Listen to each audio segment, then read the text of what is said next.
So welcome to everyone. My name is Ethiopius Tafarra. I'm Vice President and Chief Risk, Legal, and Sustainability Officer at the Multilateral Investment Guarantee Agency of the World Bank Group. It's my pleasure to be with you today in Paris and also to welcome those joining us through the live streaming from across the globe. I'll be moderating this high-level panel discussion entitled How Financial Institutions Can Lead on Aligning with Goals of the Paris Agreement.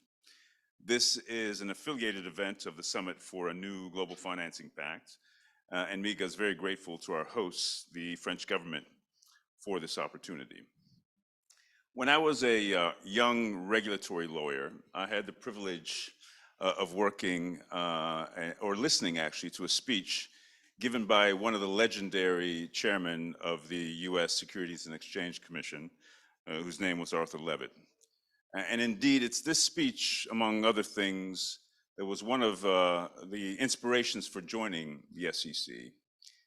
And he started the speech as follows. It said, "Since ancient times, it's been a practice of soldiers to carry a flag bearing the emblem of their company into battle. If the person carrying the emblem falls, another picks it up and keeps it moving forward.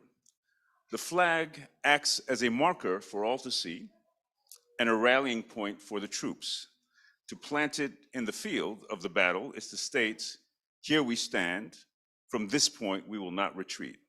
The flag is known as a standard, and in fact, that is the origin of the word. In many respects, we're here to see whether or not we all are standing behind the same flag or the same emblem, or there are variations in our flags. Let me start by unequivocally stating that addressing climate change while tackling extreme poverty and boosting shared prosperity is the key development challenge of our time. Now more than ever, it is urgent that we take meaningful steps to implement the Paris Agreement in order to combat climate change. Achieving the goals of the Paris Agreement requires concerted efforts from all stakeholders, but financial institutions and insurance companies have a particularly critical role in enabling system-wide transformation. Through their decisions on what they will finance and insure, financial institutions and insurance companies can enable investments in sustainable industries and transformational technologies that can contribute to reducing greenhouse gas emissions and fostering resilience. MIGA, as part of the World Bank Group, is committed to aligning 85% of its guarantee operations with the goals of the Paris Agreement beginning on July 1st, 2023, now just 10 days away, and 100% by July 1st, 2025. We've been working with the World Bank and IFC and other multilateral development banks in developing a set of methodological principles that provide a framework for assessing the alignment of our activities to the objectives of the Paris Agreement. In preparing for the launch of aligning our guarantee operations with the goals of the Paris Agreement, we believe that events like this one today can foster an open discussion and dialogue with our financial institution and insurance partners. We see this work as a journey. We're all learning alongside one another as partners. And I'm keen to listen to our distinguished panel as well as to hear from them on how MIGA can support their own green and resilient transitions. Given the time is short, let me introduce our distinguished panel and start the first round of questions. Veronica Scotti, who is chairperson of Public Sector Solutions at Swiss Re. We have Alberto Amo, who's the global head of private debt mobilization strategy and distribution channels at Santander's corporate investment banking. Sandrine Antonini, who's head of climate and sustainability strategy at Crédit Agricole CIB. Yetlin Nguyen, who is head of strategy and sustainable finance at l'Autorité des marchés financiers in France. And then Yasser Ibrahim, who is the sector manager for environmental and social sustainability and climate at MIGA. Yasser, I'm going to start with you. Two-part question, all right? First, as I said, beginning July 1, MIGA will require its financial institution clients to align with the goals of the Paris Agreement. This is a lofty goal, but can you explain what does this really mean concretely, right, in practical terms? Before you answer, second part of the question, will we require that our FI clients be aligned with the Paris Agreement as a precondition to benefiting from Amiga Guarantee? Thank you, Ethiopis, and good morning, good afternoon to those joining us online. So perhaps let me start by MIGA as the political risk insurance and credit enhancement arm of the World Bank Group. We work with financial institutions in different forms. So one of the forms can be either in providing support to project finance, and other forms relate to either guarantees to a specific use of proceeds or guarantees that cover the whole portfolio. So in that regards, what is Paris alignment? What Paris alignment means for us? So Paris alignment for the World Bank Group means that financing needs to be aligned with the objectives of the Paris Agreement, as well as the country's pathway towards low carbon development and resilient pathways. So these are very important elements. So for us, it's really the mitigation goals of the Paris Agreement as well as the adaptation goals of the Paris Agreement. And we have principles that have been developed in looking at the Paris alignment. And one of the most important principles have to do with the common but differentiated responsibilities of countries, which is embedded in the articles of the Paris Agreement. So when we work with financial intermediaries, all the assessments have to be operation context, time context, and it really depends on the available information at that time. So when we work with financial intermediaries as of July 1, 2023, the requirements, as you said, Ethiopia, are a lot. I think we will need to be looking at the country's national determined contributions, the country's long-term strategies, the sector strategies that are available there. We need to understand if the assets that are going to be covered are going to result in preventing transition or what is called carbon lock-in, or if the assets are also going to become stranded over the lifetime of the investment. So these are very important aspects that we will include in our assessment when we work with financial intermediaries. The other aspects that are important that relates to the resilience of the assets have to do with the physical risk and the vulnerability of projects. So we will need to be looking at how projects are impacted by physical climate risks and what are the transition that is needed and what is needed if there is any contradiction between that and the national adaptation plans. So when we work with financial intermediaries, we have two approaches. One, which is what's called a transaction approach. So basically, we have a specified use of proceeds. And in that regards, we will be working with our clients to have systems in place. I think one of the key things you asked about, which is the commitment. Are we going to require that commitment as a precondition? We see that the transition is a pathway. And basically, we will be working with our clients on this credible pathway to understand what is the credible pathway, what is needed to be there. We will perhaps need transition action plans for some of the projects if the assets are not all governed by the mitigation or the adaptation requirements that the MDBs have been working on the methodological principles.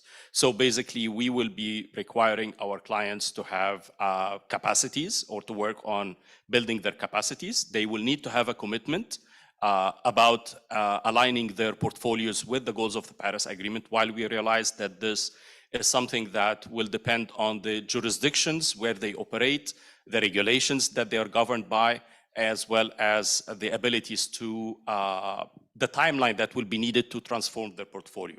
So this will differ from one jurisdiction to another, but basically these are the requirements: commitment, aligning the portfolio, disclosures. And in essence, we will be playing the role of a partner rather than the role of a cop in partnering with our clients, yeah? Exactly, okay. Yeah. I think that has been always the way.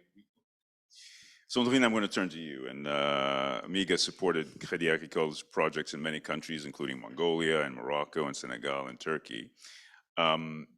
You've stated that you put green and sustainable finance at the heart of your strategy.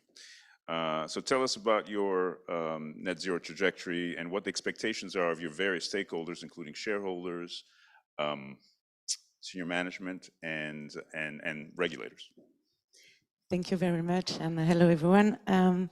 As a bank, the role of Crédit Agricole is to finance the real economy. And in that respect, it has a leading role to play in the climate transition and alignment with the objective of the Paris Agreement, both by setting out an ambitious strategy in this area and by supporting its clients in tackling their own decarbonization challenges. When it comes to climate change, the expectations of our various stakeholders are quite similar, finally. Shareholders, Crédit Agricole's top management, and regulators expect us to play this leading role and to accompany this transition of the economy and of our clients.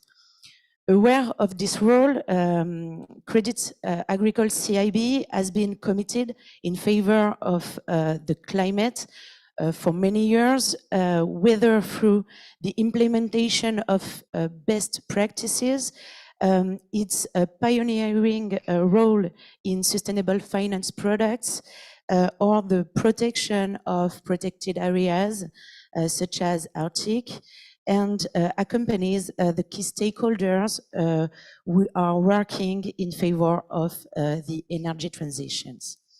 In 2019, Crédit Agricole adopted a climate strategy aimed at aligning its activities with the Paris Agreement. As part of this strategy, Crédit Agricole became the first bank to commit to a timetable for phasing out of thermal coal in line with the Paris Agreement. It means 2030 for all European and OECD countries and 2040 for the rest of the world.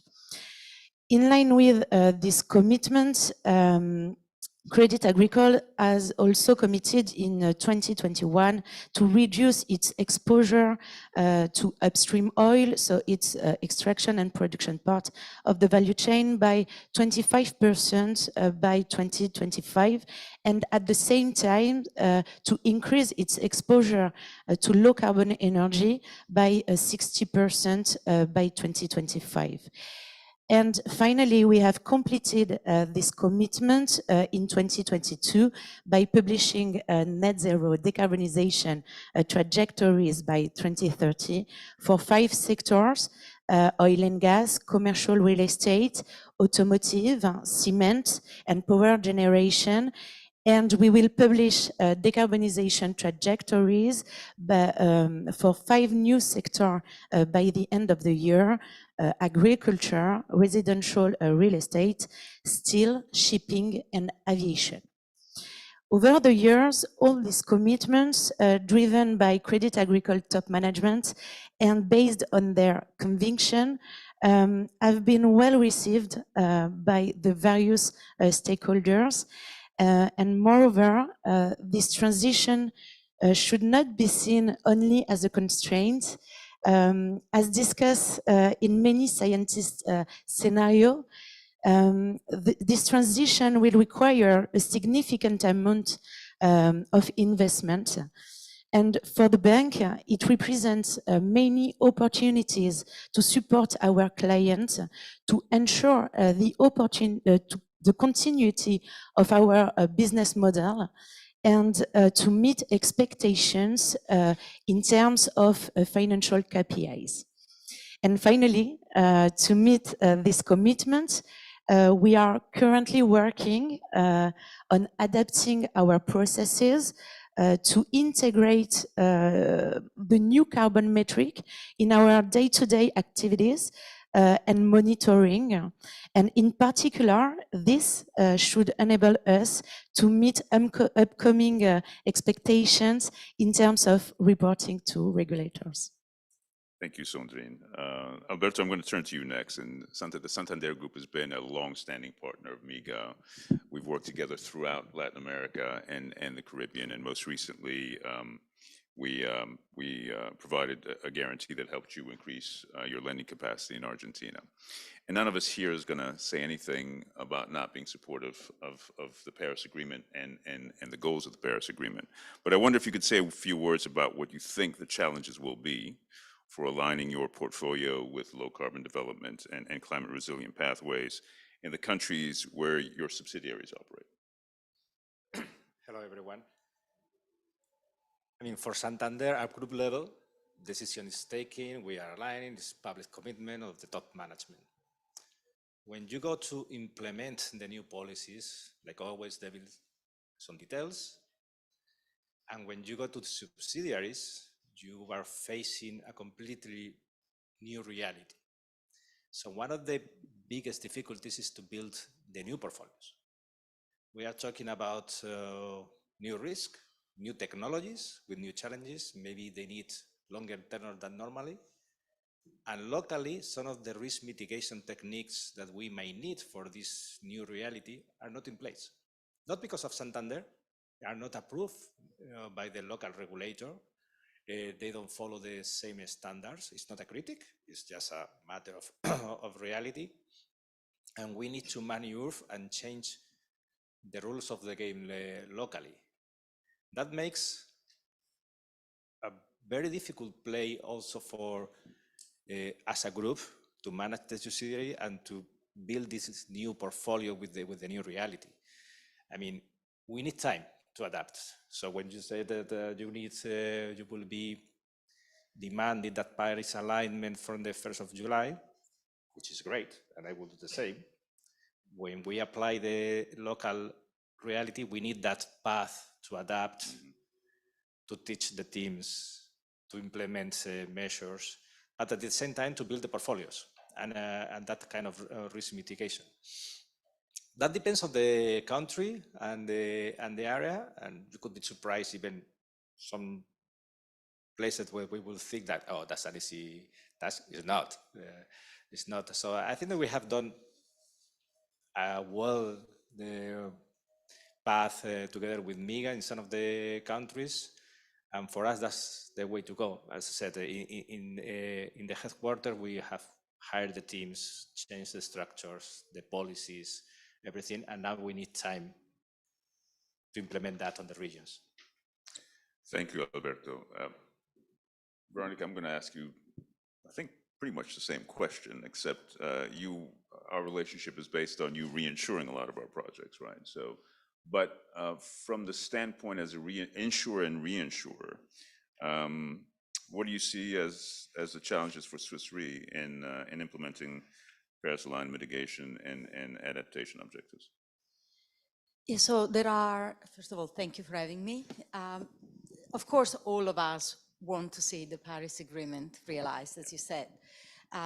The challenges that we face are about us being very transversal across the economy, very much along the line of what Sandrine and Alberto have said. And I don't know if it's known to everyone, but insurance companies represent very long-term investors. So we're about 20 trillion out of 80 trillion of what we call patient capital. And that means we lock in our money for long-term, and we need to make sure that the assets that we invest into are of a certain quality, objectively. So considerations around stranded assets, as well as our ability to have a proper stewardship, for instance, is important. As an insurance company and as a global reinsurer, we operate today out of 29 countries, but we're active in over 100, which means the standards, the regulatory environments, et cetera, the market readiness is extremely important for us. And this clearly varies across the world. But nonetheless, we have to report as a group on a one singular harmonized basis. So for us, it's extremely important that when we deploy our risk capacity, that we can compare projects to projects. And that requires us, as for instance, as a critical step, to have a common footprinting of all of our underwriting activities, which did not even exist 2 years ago. And then as an issuer of debt and raising capital, but also we're in this very special space, which is, alternative capital markets. We help ground and launch the insurance-linked security market in the 90s. We're very actively tapping into it. We advise sponsors of these bonds as a structurer. We ourselves interface and embed our solutions, our credit solutions, for instance, in very innovative structures like debt for swap or sustainability bonds. So all of that, even those activities, require us to understand that the instrument that we are directly and indirectly supporting are complying. So it's a very transversal set of operations. For us, it was of paramount importance, having pledged back in 2015 to be a business supporter of the Paris Agreement, in 2019 formalizing it through the net zero transition commitments. We had to find a way to work across, which means we signed up for the SBTI, the Science-Based Target Initiative. It is for us essential because that allows us to do a normalization across different sectors. It has an element of independence, but also because we're so globally and transversely present, we needed to very quickly develop common standards on how we're going to compare all these activities. The biggest challenge that we face, and I think I'm not alone in this, is scope 3. It's not just our operations or our investments, very much our scope 3, right? So everything we do has to, through the entire value chain, be aligned, and that requires common methodologies. That's why we started 2 years ago with the carbon footprinting of insurance portfolios. It's been a very substantive piece of work done in consultation with others as part of the PCAF effort. And going forward this year, we will be publishing for the first time our intermediate targets. Maybe one final word.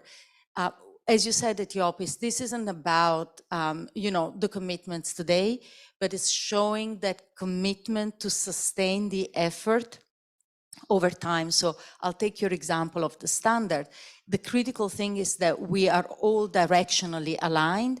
We may have somewhat slightly different definitions. It will be very important to try not to have the troops cross each other and step on each other's toes as we march. But we also have to be able to course correct without falling back, without retracing. We have to, the only way is forward, but we know that the path is in part uncharted. Thank you for carrying the analogy a little bit further forward, Veronica. And I think we're going to come back to some of the points that you're making here. But Viet Linh, I'm going to turn to you next. And having spent over 20 years as a regulator, I know how tough your job is. Everybody's looking to you to set the rules of the road. They want the rules of the road to reflect their realities. Their realities are not all the same, right? But yet somebody's actually got to establish a baseline of what's expected. I wonder if you could say a few words about the AMF's approach to Paris alignment and existing climate standards, but also give us a sense of what you think will be to come in terms of standards, and give us a sense of what you're expecting now and how that's different from what you may be expecting down the road. Thank you, Ethiopius. So I think we are here until 8 p.m. in order to answer all those Give us a brief version, please. Right, so many thanks for having me in that super panel. So first, some general remarks to rebound on what the other speakers said. What do we expect from the regulator? First here, what our role is not to tell you what or where to invest. That's part of your job. We're here to set up the framework and to set up the minimum baseline to ensure investor protection, credibility of the whole ecosystem, and prevent greenwashing risk. Because we have been through a whole journey from like mainstreaming to now greenwashing risk. That's an achievement. And if you just look at the EU, some people say it's a regulatory tsunami. it's true. I mean, the sheer number of volumes of regulations, technical regulated acts, Q&A, guidelines.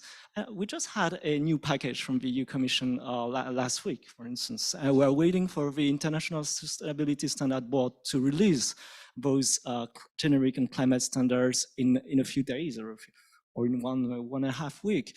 Everything is happening on a very tight schedule. And it's sometimes late. For instance, on the disclosure standard for corporate in Europe, the coming CSRD, Commission issued there for consultation, but with the legislative process and everything, you will have a final version by end of the year. It will start to be implemented next year. I mean, so we are perfectly aware that that's a heavy burden. And the role we have to play here is ensure disclosure and transparency and make sure investors know what they invest in.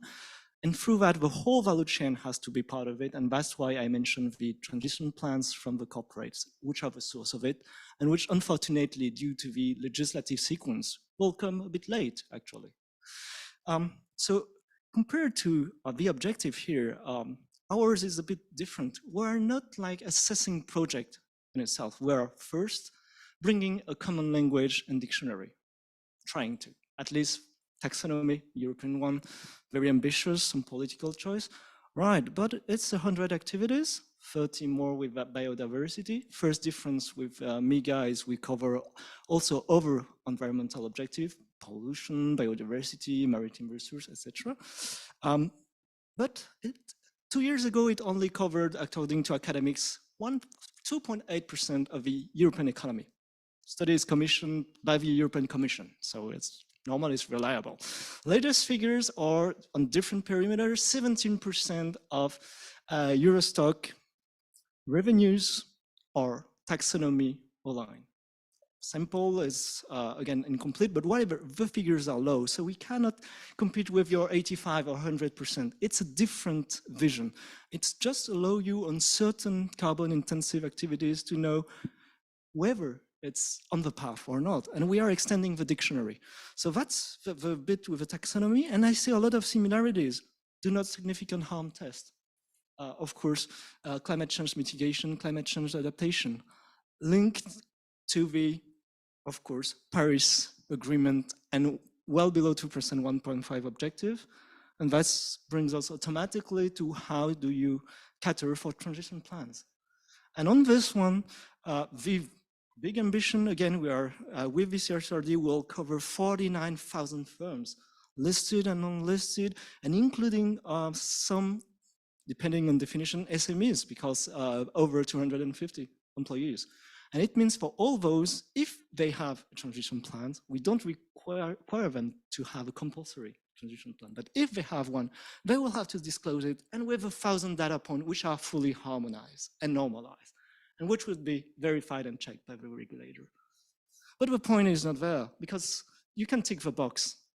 The problem is how to ensure that the data you enter are reliable, and that's a long journey, and that's a long way. And where you mention scope 3, everyone is a scope 3 of someone. It means that you will go to very uncharted territories. Estimates, methodology, scenarios, all that is still in a nascent phase. And you will have a point, which is how do you assess the credibility of them? You mentioned SBTI, there are other methodologies, auditors will be there. So again, it's the whole ecosystem that we're counting on for that journey. And we will just ensure that the framework is there, transparency is there, we'll accompany the people, just fight blatant greenwashing. But again, the role is to be a partner, as you mentioned. Thank you, Viet-Lin. Some of my clients here were smiling when you said, we're having a conversation today about climate, but we have a lot of ESG standards, and we put them through the paces on those as well.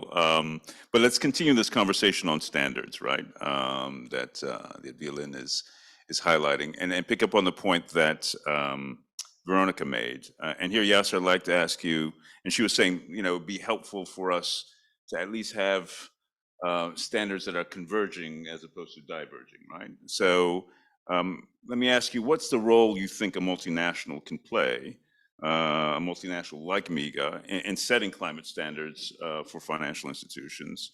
what is our value add in working with financial institutions in the context of Paris alignment?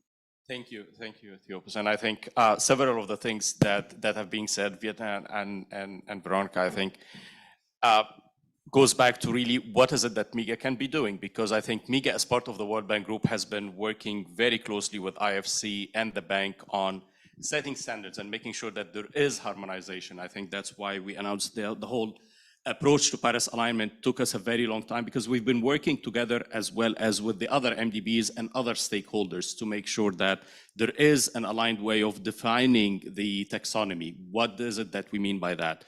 So I think the harmonization and making sure that we have a common approach is really key. And I think the World Bank Group is really best positioned to work on some of these things, because the World Bank Group can work on upstream with the government on the policies, because I think one of the things we were discussing as FIs are really at arm's length from the projects. They are not engaged in the discussions at the national determined contribution levels. They don't have vision of what is happening there. And Ethiopius, I think at the beginning you mentioned that climate and development go hand in hand. So I think one of the things that we have been working as a bank group that can help our FI clients, and as you said, the value add is the analytics tools that we have. So we have launched at the COP 25 country climate development reports. These are reports that are meant to bring together the climate and the development objectives of the country, so that people, individuals, FIs, private sector, as well as government officials can know really what are the things that are there.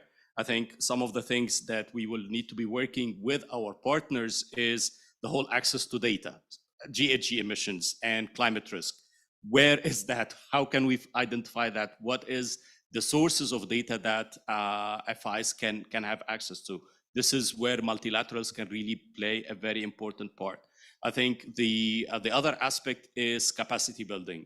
I think you mentioned that one of the key things is, okay, who's going to be doing that analysis? They still have to do the work, but you need people who can understand the climate risk, or they can understand the GHG accounting, or can understand how can they really look even at the policies of the country. So this is where MIGA can come in, and I think we've, throughout our partnership with all our clients, we've been working on the ESG and the partnership there.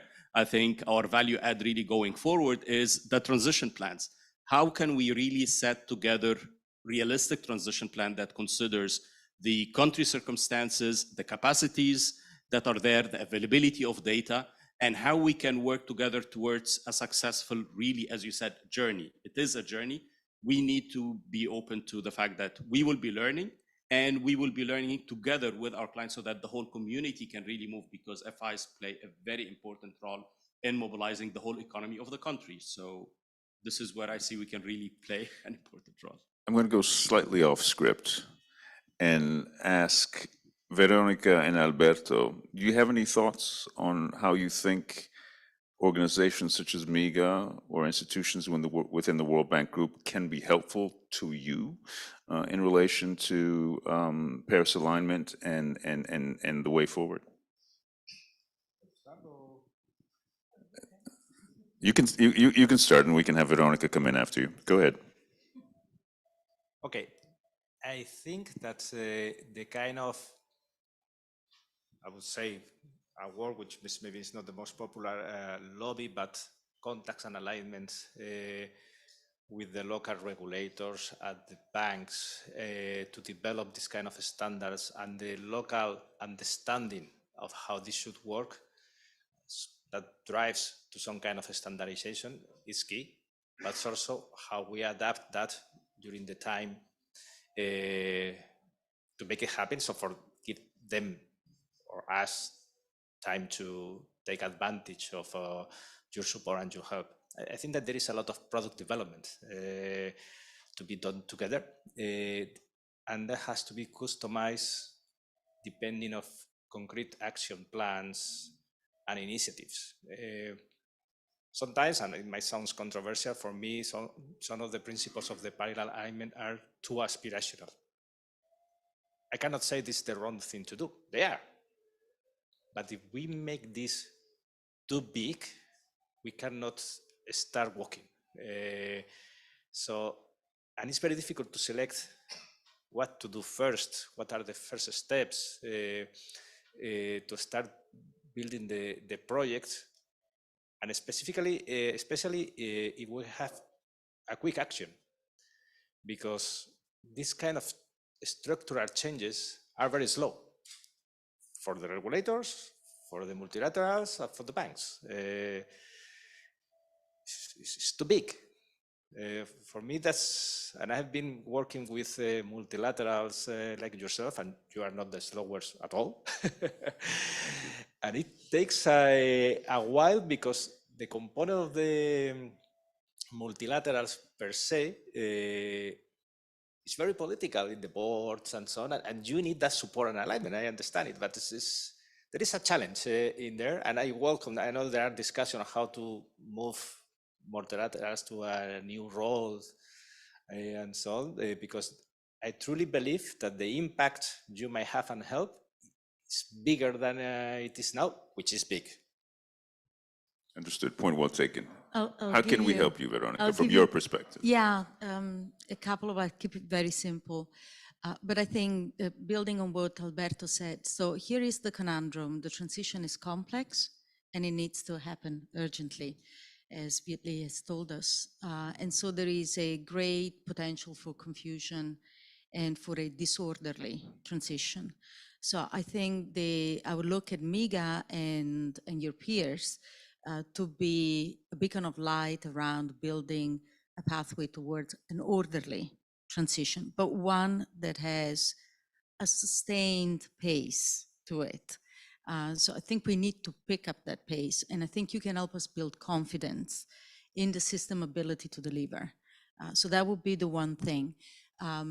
Of course, if I can just build a little bit on what Vietli has said before, part of parting of the skies is quickly landing on a common language. So taxonomies can be absolutely transformational, because what happens is we move from bilateral conversation to everyone having a common or sufficiently close definition of what good looks like, what sustainable looks like, what green looks like, et cetera, and that is just massively reducing frictions in the systems. So I think that is, whilst I accept that we're not going to see an absolute convergence because each market will produce standards that reflect their own belief sets and values.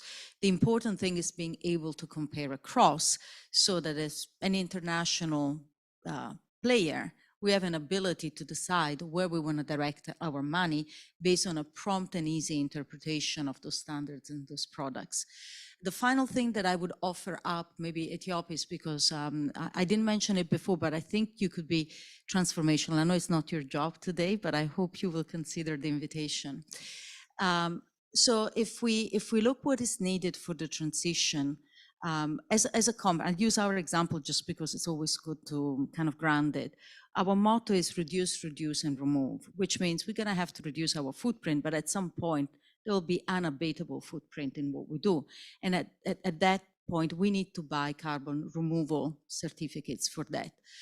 Our objective is to have 100% of our portfolio of certificates for offsetting to be carbon removal, strong carbon removal based by 2030. So we're not that far out. And what we realized is that when we started buying up the certificates is that the market is extremely thin, which is why we established the Next Gen Coalition, ourselves and other four companies, to be, if you will, off-taker markets, so bulk buyers. And that's a way of catalyzing a market that otherwise would not naturally exist, because guess what? Supply, demand, price, uncertainty, technology, all of that, it could take 20 years. That needs to happen much faster, otherwise we don't buy our certificates, our economies don't decarbonize. But where you and MIGA can be absolutely instrumental is even on a bigger scale, the voluntary carbon markets. So I want to kind of connect it to what Yasser was saying before. This orderly transition also means that one of the major drivers of our decarbonization pathways is energy production. And that means reducing carbon cold. So if Sandrine, Alberto, and I tomorrow tell you we exit thermal coal, and we all made commitments 2030, 2040, that will leave a lot of stranded assets. The magic here is finding mechanism by which the governments that today are heavily dependent on coal can transition at an affordable price towards lower carbon intensity energy production methodology. That is very expensive because it's a net loss on their cash flows. So when you do these accelerated decarbonization pathways, right, this accelerated decommissioning, someone needs to make up for that. And there are discussions about using voluntary carbon markets to be the incentive mechanism through which this happens. It's a market that feels a little bit far west to all of us, could use some assurance, could use some governance, could use some guidance. And it's not going to be the sole answer, but it could be, with the right framework, could actually help create the financial incentives for this transition to actually happen in an orderly fashion. So Veronica's reminding me that I've promised to continue the conversation we started on what MIGA might be able to do to address the political risks inherent in the voluntary carbon market, which are, in some respects, keeping it from taking off. And that's a conversation we certainly will continue, Veronica. Thank you for looking to MIGA to be helpful in that space.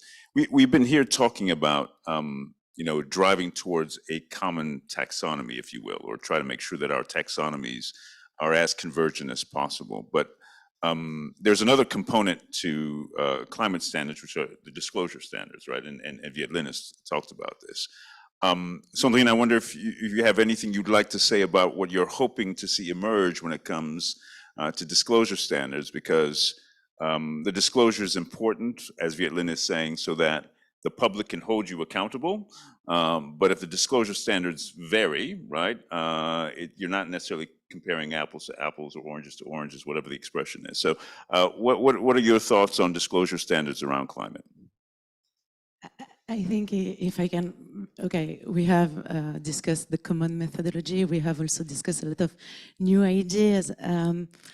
For us, maybe the partnership with MIGA is, we have two new ideas to discuss with you. The first one is the implementation of incentives in products distributed by MIGA. By incentives, we could imagine pricing or financial conditions adapted in favor of green products or products that contribute to the alignment of with Paris Agreement or to carbon neutrality, for example. And if I may, for example, in 2015, Crédit Agricole CIB introduced a liquidity discount mechanism. And more specifically, the liquidity cost is reduced to more or less significant amount, depending on the greenness of a transaction. And we have a discount for different categories of transaction. For example, transaction aligned with the European taxonomy or sustainability linked transaction or social transaction. And we have also, when we structure a transaction like a sustainability linked transaction, is also an incentive for our client. So it helps to reach our goals. For example, for this kind of loans, sustainability linked loans, the interest margin is indexed to the achievement of climate transition targets. And these elements could be adapted to products distributed by MIGA, for example, and could therefore constitute a complementary on the market. But a second axis we would like to discuss is to further support developing countries. in the climate transition. As we know, this climate transition requires a major investment in developing countries. And if we look at today the ESG regulations being put in place to date, they are not necessarily adapted to meet the needs of developing countries. And if we take the example of European taxonomy, it does not fully address their needs. And for example, in some developing countries, we should be able to finance a coal-fired power plants as long as we have a timetable to shut down this plant, because the key issue is here. And under the European taxonomy, such financing cannot be envisaged. And so it would be useful to have a definition also of what is green that is appropriate and applicable to developing countries. And MIGA has a role to play to establish this kind of vision. I'm going to come back to this point a little bit later, because I did want to end the discussion around potential divergences between what is expected of you by virtue of regulation and what it is we may need your help to do in emerging markets. And I think it's a discussion worth having. But before we get to that, Sandrine, I wanted to come to Veronica and then to Vietlin very quickly, and then we'll do the last round of questions and get to this latter point. But Veronica, do you have a sense of how supervisors and regulators might be able to mobilize the insurance industry to achieve Paris alignment? I think Vietlin said it very nicely before. This is about creating the conditions under which capital can flow more promptly. And so I don't want to repeat his points, and we covered taxonomy. I do think that while taxonomies may not be identical, completely identical, but principally similarly inspired, let me use more vague language, I do think reporting ought to be absolutely standardized. Otherwise, it becomes such a high frictional cost, especially if you are internationally operating, to have to say the same things in slightly different shades of blue. Yep. So I'm very hopeful that the IS, or green in this case, ISSB work will really bear fruits and for those countries that today do not have standards, my word of encouragement would be, don't come up with your own, just there is plenty of good stuff out there, just use and recycle. In the private sector, we're quite shameless copying good ideas. So why don't you just do that, right? But I think there is a third, maybe a third aspect that I would like to emphasize briefly, which is regulators in the industry, and also not just in the insurance industry, but also in key sectors of the economies that are regulated, have this incredible power, a third pillar, which is developing markets. And I don't think it is at the moment fully exercised. So maybe I'll give you a chance to build on this point, because if they can help create the conditions under which these markets, the energy markets, the innovation markets for new products, etc., can be developed in an orderly fashion, then we can just so much accelerate this transition, because they can create market signaling. And where market signaling exists, money flows. Italy, your thoughts? Waiting for Ethiopia's question first. She's making me unnecessary. Go ahead. Yeah, right. For three different comments. The first on the divergence, potential divergence or international fragmentation of standards. So that's an old story. For example, we had the same with the IFRS standards. Here, what happened is within the International Organization of Securities Regulator, IOSCO, we have been working very hard on the endorsement of those standards. And as European, one of our key elements was not to have convergence, not to have similarities, is to have interoperability and comparability, which means that on the segment, which is the same for as far as perimeter is concerned, which means the climate leg, because Europe go further. We want to avoid double reporting as much as possible, and we want that the concepts or definitions are the same. Then the disclosure can vary, but at least we speak the same language, and normally if you disclose following the EFRAG, CSRD European standards, it will fulfill what is asked for the global baseline, which is a bit less ambitious. That's our goal.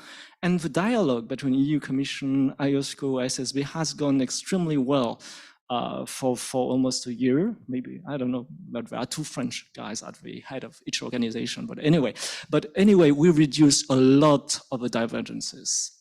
Even if you have fundamental divergences which remain, single versus double materiality, SSB will tell you it's not simple materiality, it's dynamic, because one day or the other, it can be captured on your market value. But again, that's a big difference. Also, one other big difference is on transition plans. In the draft international standards, they do not ask them to be Paris aligned. It's recommended, but you can build any transition pathway. And that's why, second point, I want to commend the MIGA methodologies, because there you have made ambitious and bold choice, which I think are the only credible one, which means that transitions means Paris aligned, and also the double materiality, because here I don't want to sound too philosophical, but the question is, why simple financial materiality versus double? One concerns not only the shareholders or the investors, but the whole civil society. And that's the European vision since the High Renaissance. The other one is much more financial. And again, being in the World Bank Group, I think that in terms of expectation, we could expect no less from you. So that's the second one. And the third one was just to react on something said on saying, I want to finance a coal-fired power plant in a developing country, and it's not envisageable due to EU regulation. It is, but again, it's not the same angle. The taxonomy doesn't say you can or you cannot invest. It will say it's not taxonomy aligned. And this taxonomy, again, is not conceived for the rest of the globe. It's mainly conceived for the EU one, even if it can be used. It's very incomplete. Again, 100 activities, 130, but we expand it little by little. But again, it's not a comprehensive dictionary. And it's a novel logic here. And I fully understand that it can hamper things. If we go to green asset ratio, if there are a difference in the interest rates, but currently, for instance, as far as the monetary policy is concerned or the ECB is concerned, we do not ask for anything special for example, green assets to be brought on collateral for your refinancing operation, for instance. So it's up to the bank's policies to see how they cater for that, and then it goes into the prudential, what's called Pillar 2. But again, both climate transition risks are already captured by other risk, operational risk, market risk, etc. So we'll leave it to the financial actors to assess that and to devise their policies. But I fully admit that the EU taxonomy is not made for those kind of investments.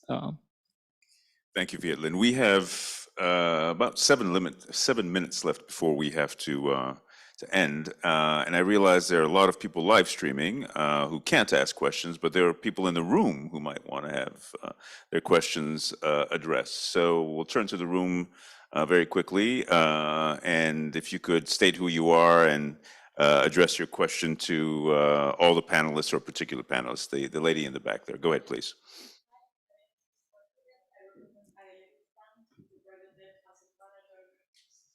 Hi.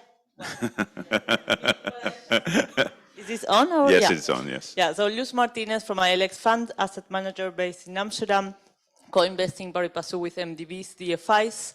Very much also curious to understand a bit more on MIGA. And of course, we all recognize this is a fragmented market still with different methodologies out there. And I recognize that as guarantors, that may pose quite a challenge because you have different lenders or creditors with different methodologies. So what do you do there? Do you adopt the creditors' methodology? Do you have your own MIGA methodology? And if it's the latter, is that the same as what was published last week as a joint MDB Paris alignment one? Second question is, so imagine that you have a situation where you're guaranteeing a project finance solar plant, but still the sponsor has different activities and there's quite some involvement in fossil fuel related activities. Would you then be assessing also the sponsor, or do you stop at the borrower level, I mean, as guarantor, or with that view? I have quite a lot of other questions, but for later. Those are going to be tough enough. So, I mean, actually not tough, but they're going to take some time. So go ahead, Yasser, why don't you go ahead and answer those questions? Okay, thank you for that question. So I think the first one, yes, we are following the joint MDB methodology that was just published, and I think we have an event tomorrow on the OECD where we will be discussing that. So MIGA is following the MDB's published 4 methodological principles covering what we call direct investment or real sector projects, covering policy-based lending, financial intermediated finance, and corporate lending. So we do not do policy-based lending. So we are covering the 3 other methodological principles, the same as all other MDBs. To your question about the project finance and the fact that we are financing only a solar project, or we are supporting a solar project, but the investor may have other investments and other things. So Paris alignment is about assessing the components of the project, so all the components of the project. So if that solar plant has a relationship with other fossil fuels, then we will not consider it. So the methodology has what we call university aligned list on the mitigation, but we also have other specific criteria. So if a project has a relationship with fossil fuels, then we have to undergo the 5 specific criteria, which is spelled out in the MDB methodology, to really understand what is the relation between that and the NDCs of the country, what is the relation between that and the long-term strategy of the country, the sector. So we have 5 criteria that we have to understand, and to understand the link between our project and that project. If it's completely delinked, then we will not be assessing that. But again, every project is specific. So we'll be using our own methodology for any project in which we're providing a guarantee.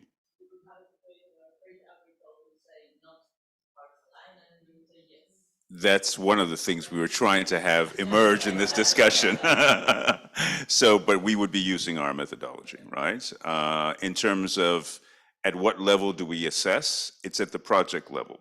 Obviously, we also do a reputational check on the sponsor.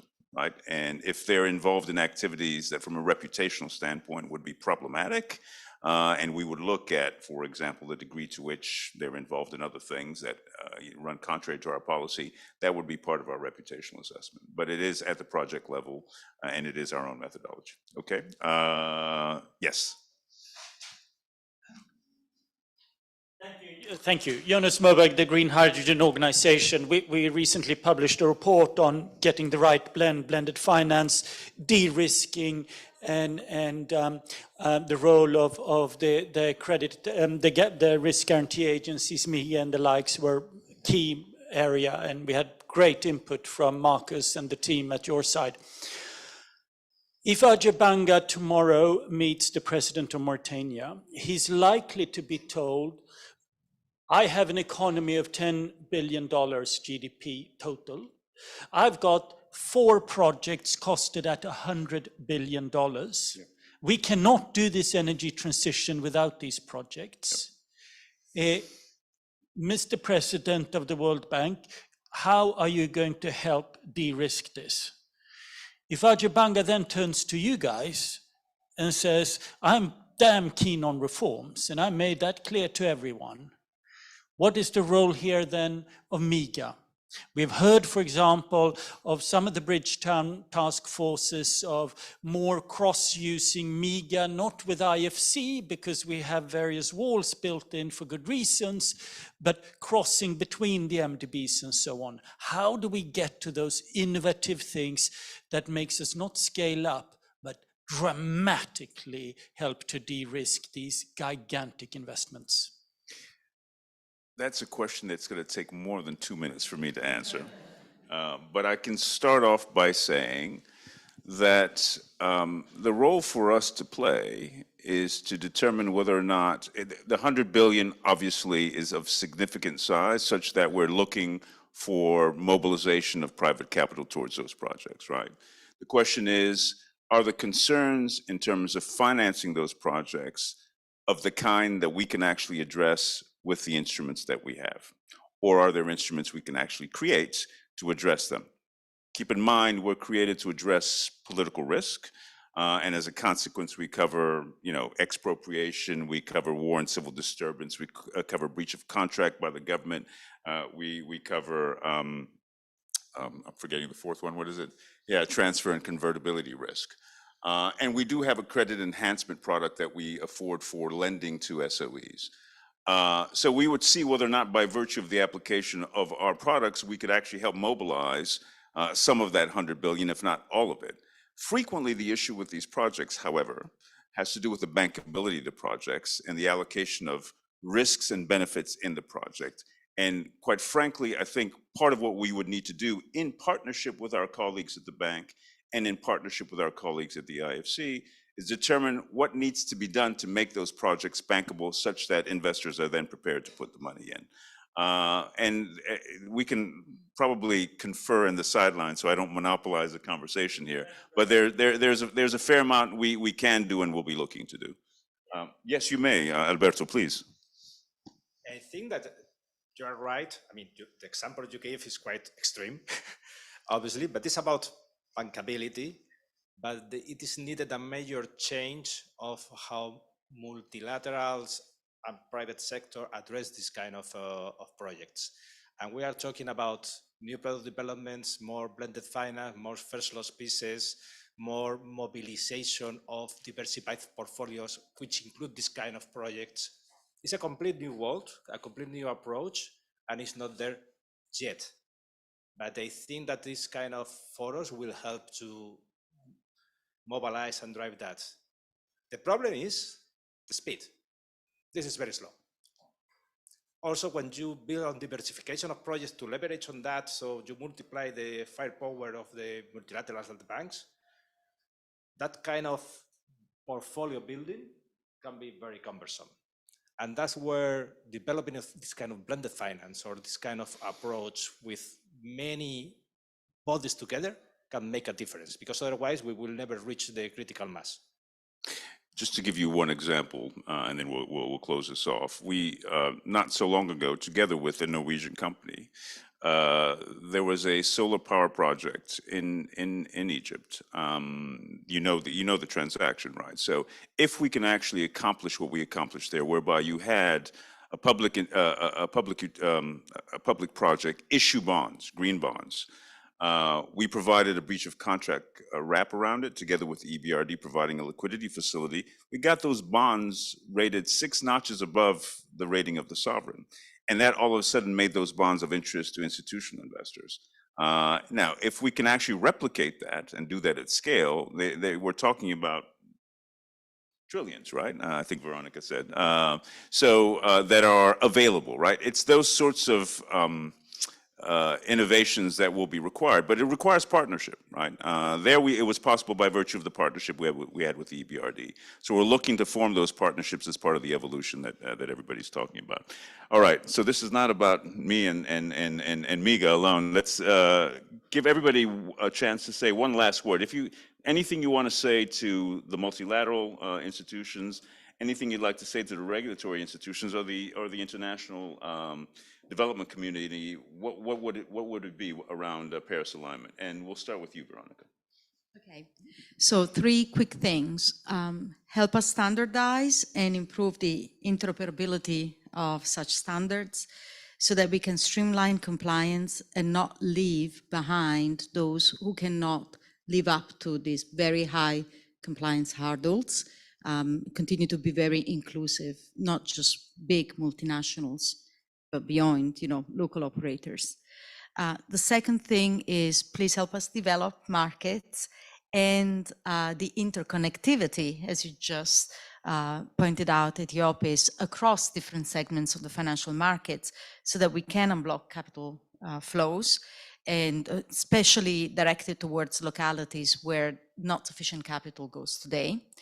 And thirdly, I think we need to work together to quickly move on from purely reporting to actually delivering the transition. I think that should be ultimately the flag that we hold together.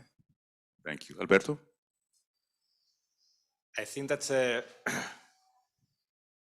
nobody should be asking for a grant or a subsidy in capital to make this attractive or that kind of approach, but we can make collectively an effort to reflect the reality of the risk of the transactions and to mitigate and use all the tools to do the transaction on emerging markets.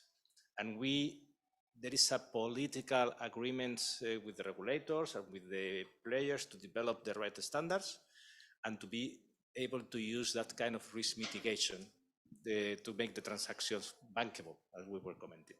Thank you. Sandrine?